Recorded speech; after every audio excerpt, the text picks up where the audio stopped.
7 वर्षको बच्चाले आफ्नै बहिनीलाई माइक्रोवेभमा हालेर जलाएका छन्।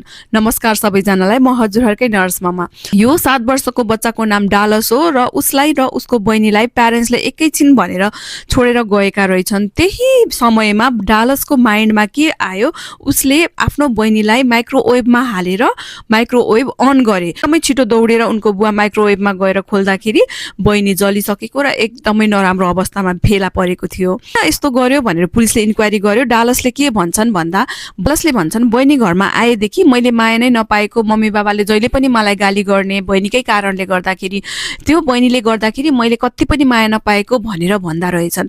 सो हामीले यसबाट चाहिँ केही लर्न गर्नुपर्ने हुन्छ। न्यूबर्नलाई जति केयर एटेन्सन चाहिन्छ नि त्यति नै लभ एटेन्सन तपाईको ठुलो बच्चालाई पनि चाहिन्छ कि, जसले गर्दाखेरि उसले पनि त्यो माया चाहिँ सानो बच्चालाई दियोस् कि।